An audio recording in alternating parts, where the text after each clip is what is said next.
Hi there, and welcome to today's episode where we chat with Tineke Rensen, who is a water expert. So, she's a water healer who helps people, helps her clients, empowers them to harness the energy of water and create a life of harmony and abundance.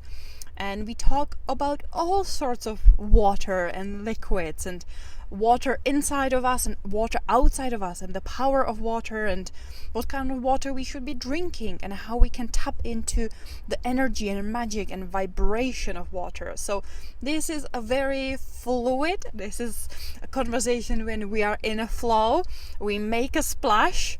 I keep thinking of all the water puns. But without any further ado, let's dip in this wonderful conversation with Tineke. Before we start this wonderful, flowing, watery conversation, subscribe. The more people subscribe, the more reach we will have. And as I'm sure, as a YouTube follower and a Spotify follower, you will know that we need those buttons pressed because the reach goes further. And this is a powerful conversation that we're having, and it needs to go to more people because it's about water. So hit that like, hit that subscribe button, and let's get this episode out there for all you beautiful listeners to access. But now, let's get on with our watery conversation. Hi Tineke, how are you? Welcome to the show. Hi, Lenka. Hi, Natalie. It's so nice to have a call with two people in a podcast. I'm doing really fine. Thank you so much. I'm so excited to have this conversation with you. We've connected through a mutual friend online. We had a little bit of a chat when you were traveling. I think you were in Vietnam back in the day. So I can't wait to learn more about you, who you are, what you do. So can you give us a quick introduction to our listeners about, who is Tineke and what does she do? I can speak a lot about that, and it will be an hour if you don't stop me. But I am 60, and I know I usually don't look that way. I'm a mom. I have two grown-up daughters, and once they moved out of the house, I thought, okay, now it's me time again. I don't like living on my own in a 3-story house. So my house is rented out. And I became a digital nomad. So I'm now living near a lake in my country, the Netherlands. There's the lake. Here's my caravan. I'm stationed here for 7 months, so I have a fixed place to stay. And in the winter, so that's November until March, I travel. And last year I traveled to the south of Europe for 2 months, but then, to my opinion, it also gets too cold there. And then I go to Asia because there's a lot to explore and it's cheap to live. Yeah, because the rent of my house pays bills, but not all. And yeah, so I need to be economic. I love that you have kind of figured out what you really want from life now, that you have your next chapter, your freedom, your kids are grown up, and you can really lean into what you like, what you enjoy, travel the world. But one thing I remember that when we talked about, we connected on, and kind of the scenery when you're set up kind of gives a little bit of a hint. It's your connection and passion for water. So I would love to know a little bit more about where that realization of the importance and magic and energy of water came to you, and what do you do with that now? Like, how does water impact your life and day and choices in life? Wow, lot of questions. Let me start with the last one. It impacts every choice I make. I'm dating. If they don't like water, it's going to be very difficult because I want to be near water. The place I started renting out my house not only because I didn't want to live on my own in a 3-story building or house, but I also wanted to live near water. When I travel to water spots. And this goes really organically. I get messages in my Facebook feed or LinkedIn feed, and now Facebook algorithm knows I like water. So I get all these nice places, and then I check, hey, how far away is that? Or people start sending me things. Because they follow my travels. I talk about it. And then I think, it's only a couple of hours. I make a little detour and I go. So this is how I travel. It's very organically. I also meet people that way. It's like, are there people in my Facebook feed that live close to this area? Let's text them and see if they have time, And that's really nice. But yeah, water has always been knocking on my door, but I was always very unaware. I was passionate about water. I actually live near the place where I was swimming as a kid. And as a kid, I was living in this area. And when we went to the lake with friends, they were all wanting to be brown and play and flirt. I was off swimming like for an hour on my own, staying close to the shore. And that was when I was 14, 15. So it's always been there. I did all the swimming classes. I became a whitewater kayaker, ended up in the national team, became Dutch champion, became 10th in Euro Cups, represented my country in World Cups. I built a business around my hobby, whitewater kayaking. That were all kinds of water sports like rafting, canyoning, also other sports, climbing, mountain biking. And I had that business for 22 years. Then I sold it. Then the water was gone for a while. I became a business consultant, but the Wim Hof method came into my life. So I was swimming in a river the whole year round, also in the winter, with no neoprene, no gloves, no boots. Okay, 10 minutes, but still, when the body is trained, you can handle that. Hypothermia is a myth if you know what to do. And eventually it will happen, of course, but not after 1 minute.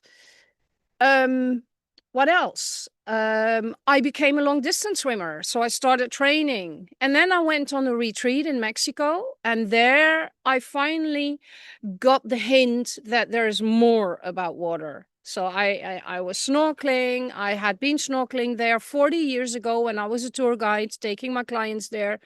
And the coral was dead. And I was devastated because I was so excited to go to that same place again and closing a loop. But the closing of the loop was the opening of another one. And that's still going on. That's not going to close until I die. And actually, it's a loop of many lifetimes, I suppose. And if you believe in multiple lives, I know I've been connected with water and I've been able to read water, feel water, see the codes in water in other lifetimes. I'm 100% sure. So I now help people to heal with water. I help them to connect with the water inside. And through that connection, peel off all the memories that the water in your body holds. People call it peel off an onion. I call it clear the undercurrent. And the undercurrent is the things in the ocean that pull you back into the ocean. That's exactly what the water in your body does. All the false memories, the false constructs, the traumas, the beliefs, the things you paid attention to but are not applicable anymore. It's all stored in the water. It has memory. So it's not only here in the brain. There's water in the brain as well. So in my philosophy, it's in the water. There's just so much already to unpack, and I love it. And I love that you're bringing the kind of not only when we say, water, we often imagine the outside water, like the sea and the rivers and the lakes and the waterfalls and everything that's out there. But it's so true that, we know that 90% of our body, but maybe not 90, but big part of what human mass is, it's water. And we know that that's why, moon and tides actually have an impact on us, because again, it's the water being pulled back and forth.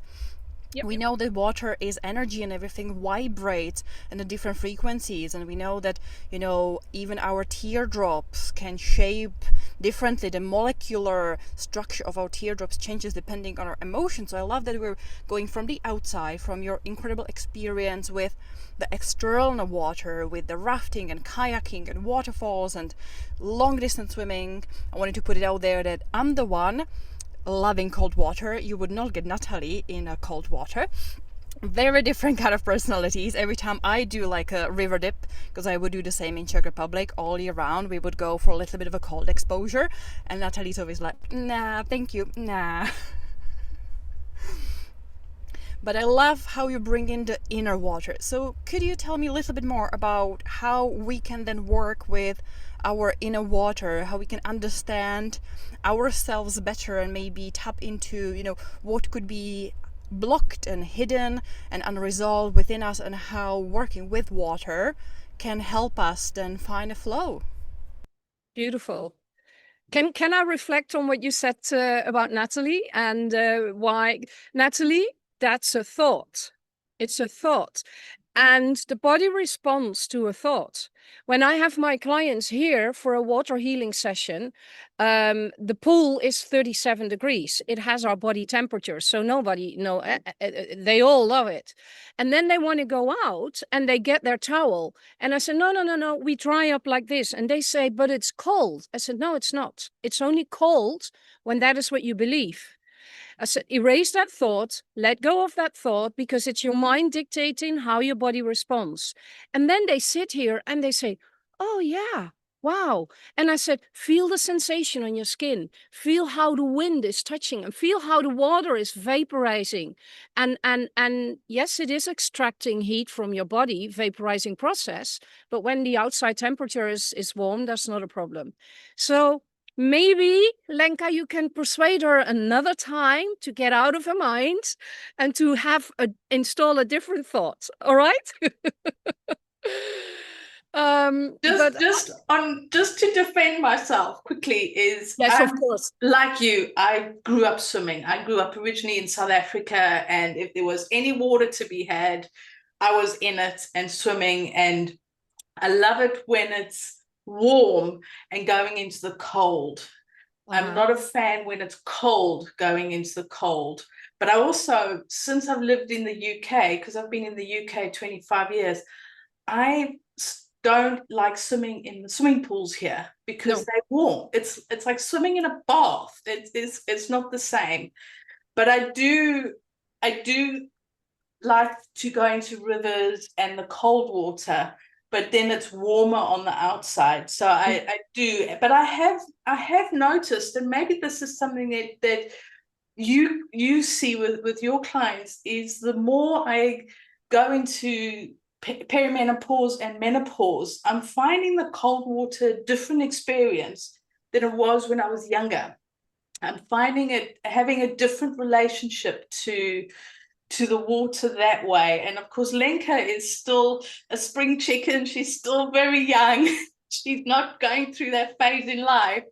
But I'm wondering if that relationship with the cold water, whether it's being in Europe for 25 years or whether it's my body's going through a change and there's a different process. But that's something that I have noticed is the way I feel the cold water is different to when I was, a kid or a teenager or even in my early 20s. Is that something that you've come across, or is that just my experience? Well, I would like to know, what is the difference that you feel or sense? I find I need to go in slower than I used to be. I used to just love to just jump straight in. I was always the first one to jump straight in. But now, I was in South Africa for 2 months over Christmas, which is 35 degrees. It's summer then. And I did like to go in slower than the idea of just diving in. I wasn't brave enough to do it like I would have done before. But I'd like to go in, and then once I'm in, I'm all right. But I've noticed that even cold showers, I used to like to have a cold shower when it's very hot, but even now it's not as cold as it used to be. And I've noticed that it's something that's sort of happening as things are changing in my body, and I'm just interested in where this is going to end up. I think I know what it is. the older we get, the more gentle we get with ourselves. And we don't need to be brave anymore, because we've proved ourselves. We don't need to show that we can dive into the water. What's the point, you know? I mean, that's one of the things. So I think it's a mindset shift that we make when we grow older. That's really a phase in menopause, when we let go of a lot of the person we were, and that's why it's so horribly confusing, and we're so emotional. I'm past it now. So that is probably the thing. Because we start to go more in our bodies, we trust our bodies more, and we're more gentle for ourselves. And then why would the body like it to dip and jump into a cold pool? It's a shock for the body. So I don't think the body likes it. So I think it likes to adjust. So probably now you're more in tune with your body than you were before. That's the explanation I would give. That makes sense. Thank you. And yeah, it is something, but I know Lenka loves her cold showers, and she's very much, well, Lenka and I are similar in a few ways, and we are very different in a few ways. And I think that's what this is about. And, you know, this is why we get on, but because of our differences. And it's just lovely to listen to your explanation. And water is so fascinating. I mean, we need it to survive. We need to drink water. We can go without food for 40 days, but we can't go without water for 40 days. But one thing, you say you're attracted to water. Is there like something more specific, rivers or dams or the ocean, or is there something, a type of water that attracts you more than others, or is it just anything with the liquid water in it, whether it's salty, whether it's brown, whether it's clear? Do you have should I say, a favorite, or one that you're more connected with? Yeah, I do. I like it when you can hear the water. So that is ocean, that is waterfalls, that is rivers, big, small, so current. So it's really interesting, this question, because I've never had this question, and I now realize, because there's a lot of boats here, yachts, and they create waves. I always hear them. I always interrupt what I'm doing, and not always consciously, but I notice I always hear them. And now I understand that for me, the connection to water is very sound driven. Interesting. I never knew. So, Lenka, you asked me a question about the water, and water is consciousness. If we can accept that, we don't have to understand it, but water has a memory. And a lot of what I say has been scientifically proven, not always by the mainstream science, but that's always the debate going on. And then 30 years later, the mainstream also acknowledges it and accepted it. And then we would not have had to have cancer, because, you know, that's just the way it is. So a lot of it has been scientifically backed up. Water has a memory. Masaru Emoto is an important person who did groundbreaking research there. If you, I'm not going into all the research. Then you had Professor Hahnemann. He was the one who discovered that water has a memory. That's where homeopathy is based on. Then there's Veda Austin. She has proven that water is creative. It creates in ice images, the images that she's projecting on the water with telepathy, or that she puts underneath the water, and she puts it in a freezer, and the water just freezes the pattern of the image. So it is trying to communicate with us all the time, but it doesn't speak our language. Well, it does, but we doesn't speak. No, it tries to speak in our language, but it can't. It cannot form words like we can. But we can speak to the water. We knew how to do that when we were in our mom's womb. That was our communication channel. When we were 16 weeks old, our hearing started to evolve. And ever since, until we were born, we heard the water. And the water communicated to our mom, or the emotions of our mom to us, because we were connected through that thread. And then we were born, and that was our way of communicating. It was the frequency language. So we did, but nothing happened. So very quickly, as a baby, we learned we need a facial expression, and we need sound. Otherwise, nobody responds, because they don't hear us, they don't see us. And then later we learned words. And that is the more we learned, the more we disconnected from frequency language.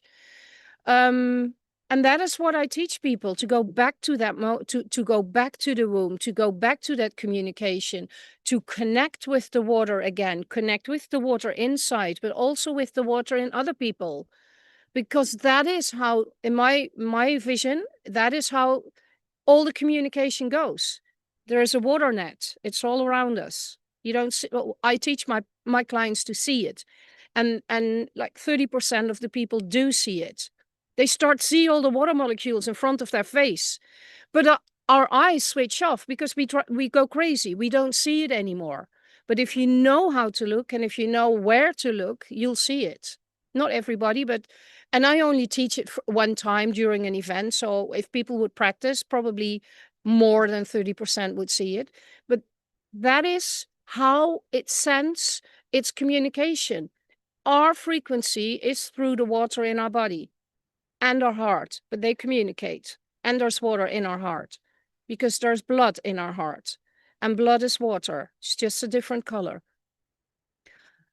And it has some stuff inside, what water doesn't have. And that frequency travels over, I call it the worldwide water net. Instead of the worldwide internet, it's www.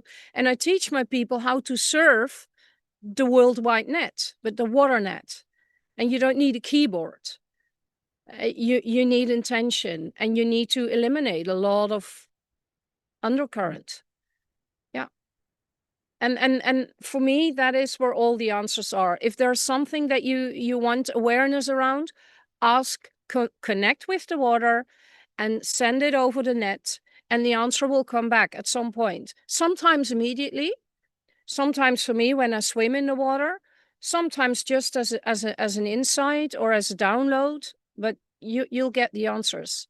And I love that what you're saying is kind of giving me the sense that we always have access to water. It doesn't only need to mean that we have to get in a shower, have to get in a hot tub, have to get in a river, be in the sea to be connected with water.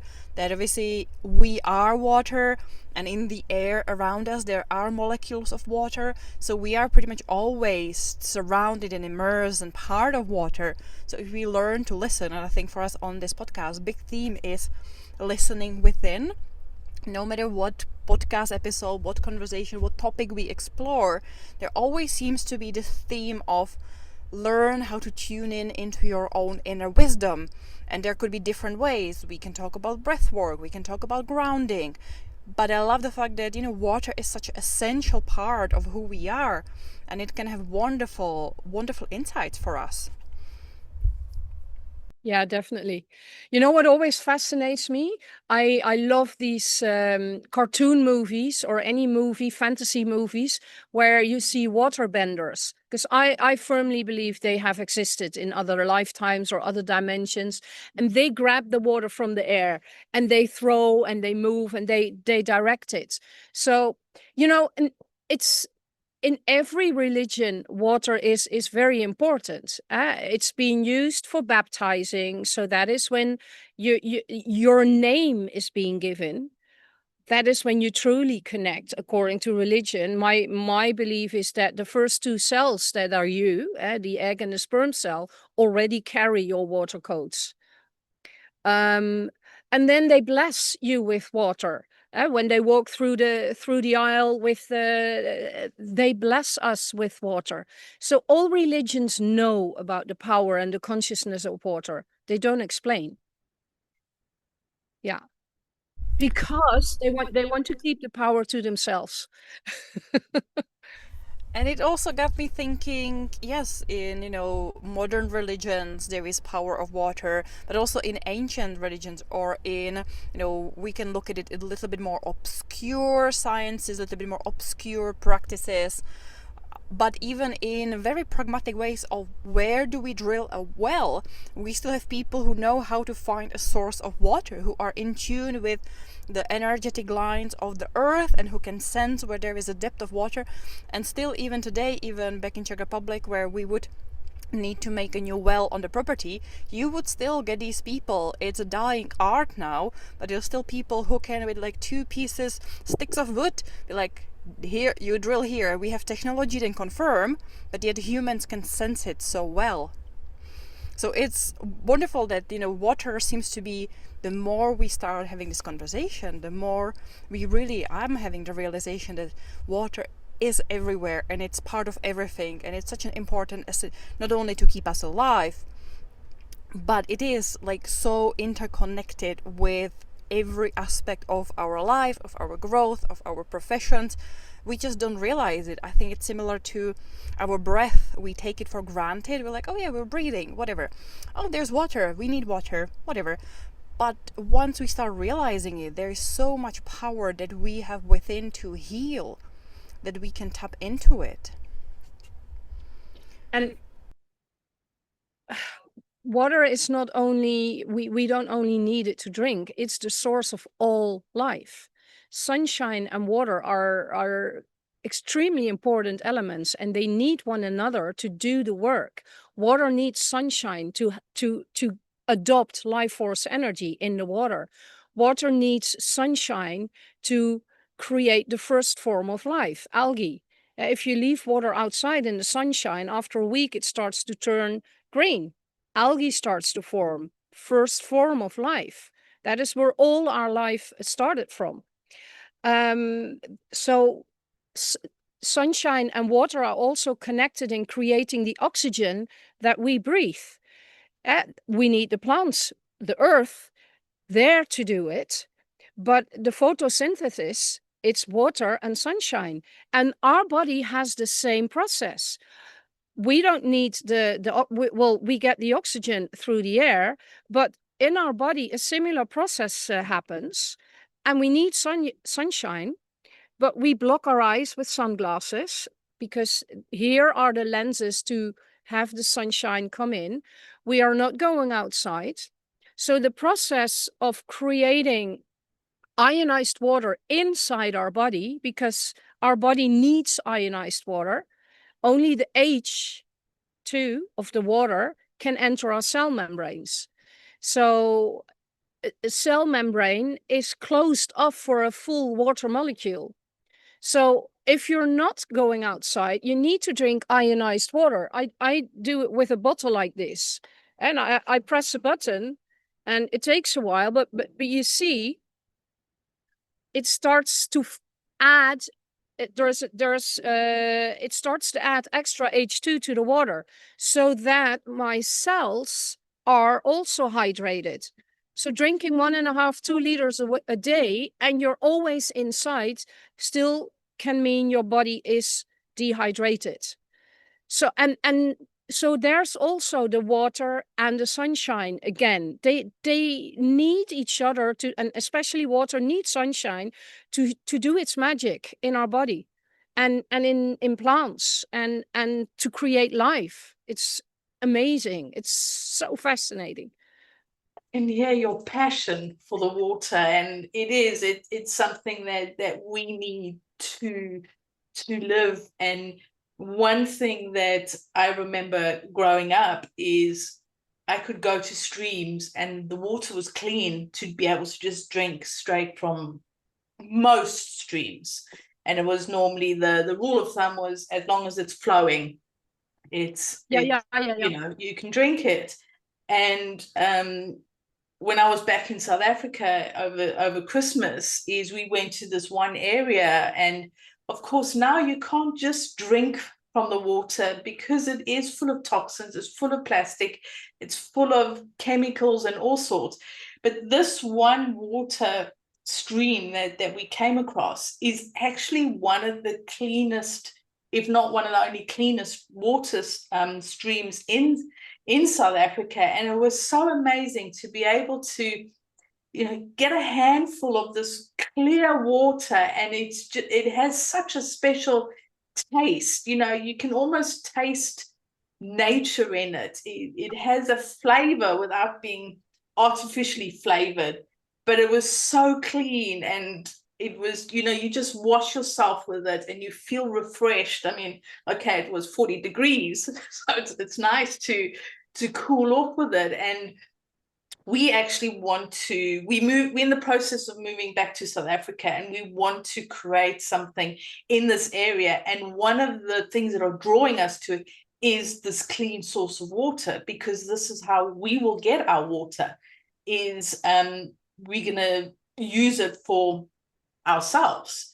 So the thing is that is one of the attractions, is this clean source of water that is still as water is meant to be, before all the pollutants, before all the whatever else is in it. But there's such a huge difference between bottled water and water out your taps.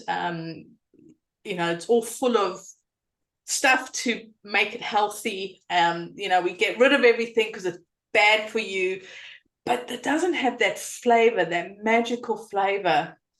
And you've traveled quite a bit. You've been most places, I think. Like you mentioned Mexico, you mentioned Asia.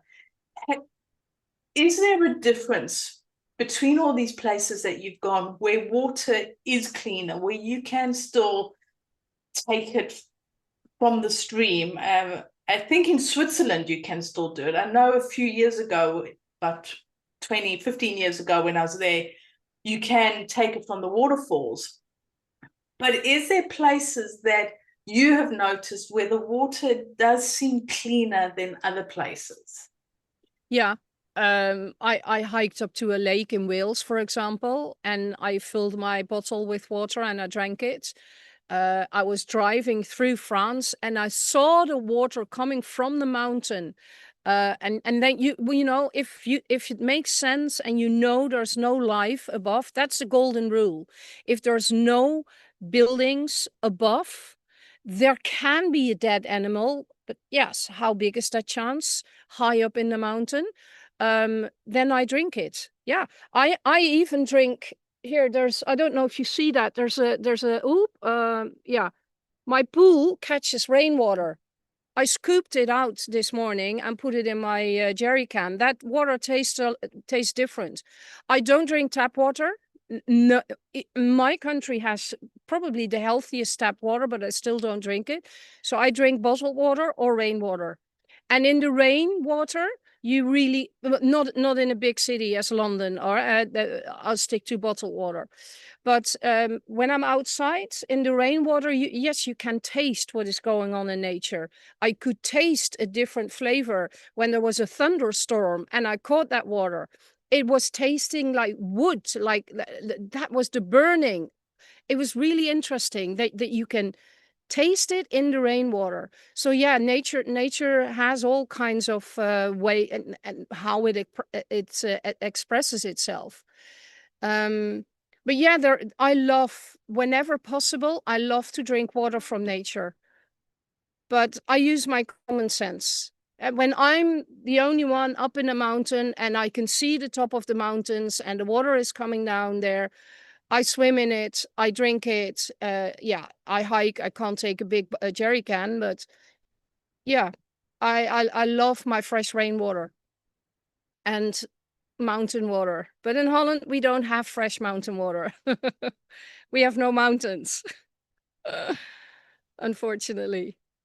So, but there's something else, Natalie, what you will start to experience if you build that natural well and if you make sure it can flow, because water has life force energy, but it needs three things.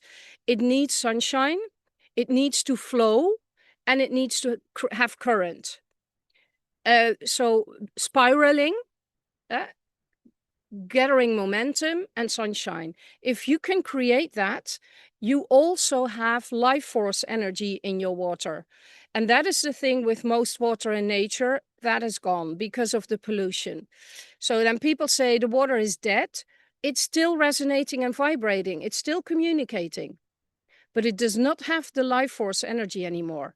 And if you can create that in where you live, you will start to see that nature responds to it, because it starts to respond differently. I was walking in Wales towards a well, and that was a healing well, and it was used as a I don't know the place. In the Middle Ages, people went there for healing.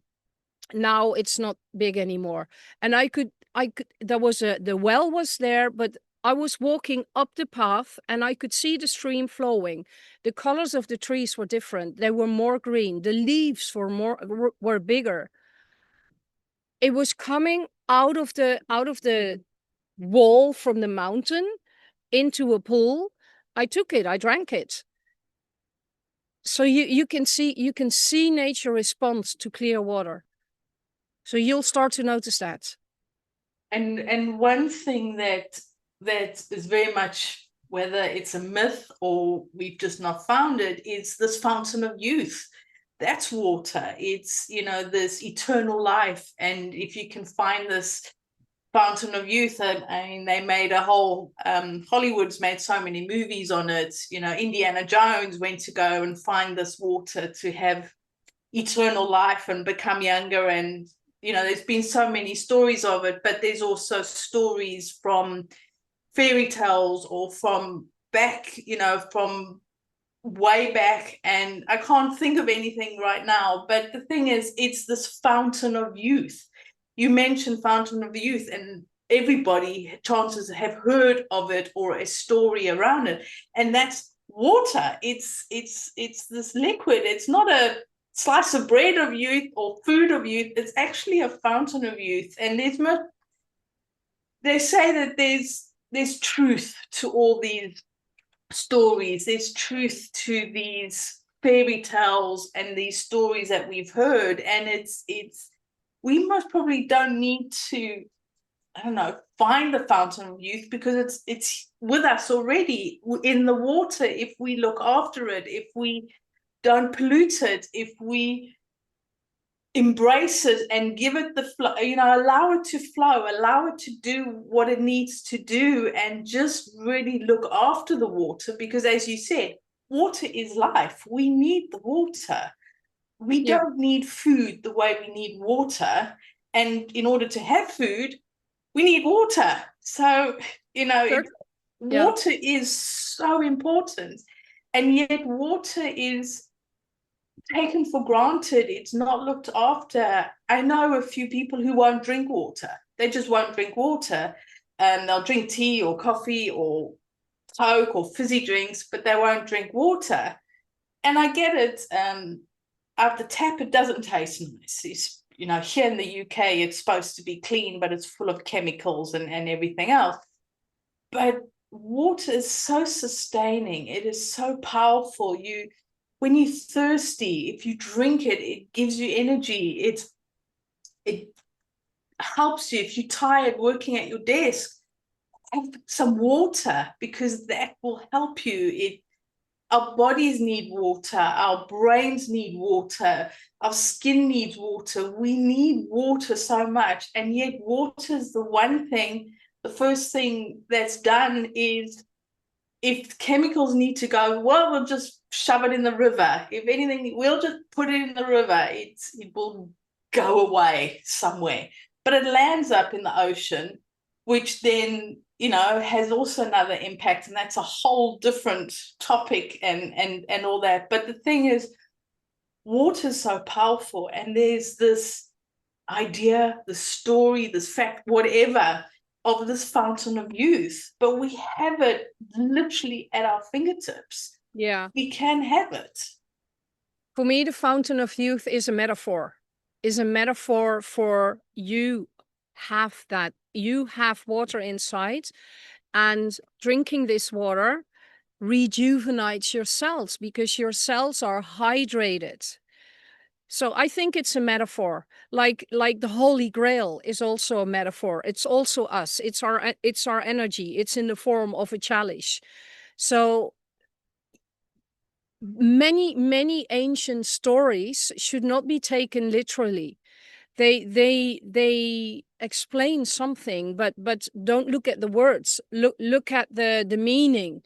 So I think the fountain of youth is within you. If you start to work with the water within you, first of all, you clear all the shit out of your body, and literally and figuratively speaking. And that already makes you younger. If you start to drink ionized water, or not even that, but go get off your sunglasses. It also stops calcifying your pineal gland. The pineal gland also needs the sunshine coming in, and the pineal gland is the organ that connects us with light. And that is responsible for our intuition. And there is water in and outside the pineal gland. So for me, the theory that it's all through water still sticks. So that is, in my opinion, the fountain of youth. If you can find that within yourself, you don't need to age as quick as we do now. No way. Dehydration is the biggest problem in our health system. There was a doctor, he was an Iranian doctor, Bafmangani or Gadi, when he was sentenced to prison at the time when the regime of the Shahs was thrown away by the mullahs. And all the prisoners came to him when they were sick and when they had problems, physical problems, because he was the doctor, but he had nothing. He knew about the importance of water. So what he did is he said to them, just drink a lot of water. And it was not clean water like in our taps. It was dirty water. But they started drinking it more than they usually would. And they all started healing. And he was amazed and started researching this when he was released. And he did some groundbreaking studies. But of course, it's too simple. We need to be dehydrated, otherwise the whole pharmaceutical world cannot fill us with drugs and everything. So most diseases have a root cause in a dehydrated body, because that's where the body starts to become disbalanced. That's where the attacking effect on foreign cells doesn't work so well anymore. So that is why I feel it's called the fountain of youth.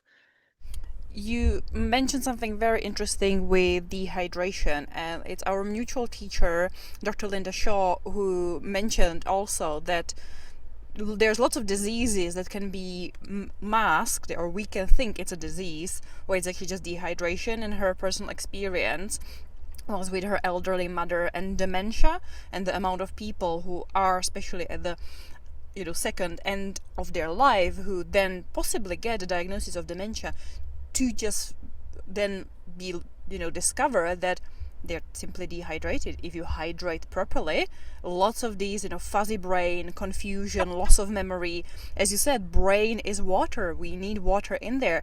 And it's so interesting, touching on the topic of pharmaceuticals, that so many things could be healed by eating better, drinking better, moving better, doing natural things. And as you said, drinking the regular water, rather than, we now have so many fancy brands of water. We have water in plastic, and we have water in cans, and we have water in like a paper containers, and we have water in all sorts of shapes and forms with all sorts of labels encouraging us to drink more. And yet it's we're still not hydrated properly as a nation, I would say. Yeah. Definitely. Because it's not only about drinking enough water, but also having enough ions in our water. And if we don't go outside, take off our sunglasses and be in the sunshine, that process is not optimized in our body, so it doesn't enter the cells. Yeah, as you were talking, I was like, yeah, just walking in the rain, walking outside in the sunshine, be more. There's so many things we could go into that go beyond just water, in the power of the outdoors and being outside and getting the sunshine through our eyes, unfiltered, and the possibilities that really we can tap into when we're out and about in nature, compared to being locked in houses and being everywhere, always inside, always covered, always putting tons of layers of chemicals on top, rather than just being immersed in the natural world as it is. It's all in nature. Everything we need is there. We don't need anything else. Nature is a great provider, hence Mother Nature. But one thing that I do is, and I have noticed a difference, is I put shungite in my water, the stones. And I have noticed the difference is I drink more now, because it feels more energetic, and all the all the glasses that I use or containers have these like black stones in them, and my husband's like, there's stones everywhere. When I'm doing the dishes, there's stones. I'm like, just deal with it, just put them aside, they're not rubbish, they're my water stones. So it's something that I love. I've been doing it now a good few months, and I have noticed there's that I'm wanting to drink more than I did before. And I know that, crystals and stones are so powerful. That's what I've been using, and I'm looking forward to experimenting with other things. But I have my stones in my water. And you have a blue glass, I see. Yeah, it's sort of blue. No, but yeah, that's really good, because natural water is blue. We don't see it. We only see it when it's a white bottom, and when it's in a big, vast, like an ocean. So putting it in a blue glass brings also back its natural energy. But you were talking about the stones. I haven't heard about these stones, but yeah, definitely putting crystals in your water is very important. So I have 5 steps that people need to do so to raise the vibration of their body. And the first step is raising the water you drink. Raise the vibration of the water you drink. So yeah, it's very important to do that. Thank you for that. And yeah, it's water is so important, and we are loving this conversation so much. And I mean, of course, it's something that we can talk for hours about. This is where we ask you, Tineke, can we please have your gold nugget? Well, don't take water for granted anymore. Short, sweet, and to the point. I love it. That is such a powerful gold nugget, because we do take it for granted. And like you said, is not take it for granted and really value it for what it is, which is life-giving liquid and forces. So thank you so much for that. For our listeners who've been listening to this conversation and they're thinking, you know what, I really want to learn more about this. I want to know more about Tineke. I want to find out where she's traveling, or just connect with you, or have a conversation with you regarding water. Where can people find you? Okay. Well, if you look very closely at my name, Tineke Rensen, all my social media handles have that name, whether it's YouTube, whether it's because there's only one in the world, so that's easy. It's TikTok, it's Facebook, it's LinkedIn, it's Instagram, and like I said, YouTube. Those are the channels I'm on. And go to my website, waterhealing.eu. There's a lot of programs there, but what I would like you to do is, there's 2 things that are for free. I talked about the 5 steps to raise your vibration. And the first step, drinking energized water, I created a free PDF on how to create energized water. And I showed you one, but there's, and we talked about crystals, but there are more ways. And even you can then energize with tap water, although I still don't recommend drinking tap water because of the chloride, which affects your pineal gland. And there's also a webinar where I go in depth about a lot of the things we talked about today, but there you have the visuals. I'll show you my experiments with Veda Austin's method on the freezing water and which messages the water gave me. Yeah, a lot of the teachers I discussed, you see their names, you see their images, so you can start researching it yourself. There's a lot of stuff I've created. I started doing this website in October and all my social media channels, and I've got 100 videos and I've got a lot of stuff because whenever I'm near water, I'm inspired. So it's easy to create content. Now it has to grow. The water flows through you towards us and towards our listeners, and obviously all those links will be in the description attached to the episode, and people can click whichever link they find the most interesting. If they are on Instagram, they can find you there. We will add your link to the website there as well. And I have one last question, even though I kind of know the answer, but I'm curious about your angle on it. So here on the podcast, we're all about, finding more life in one's life.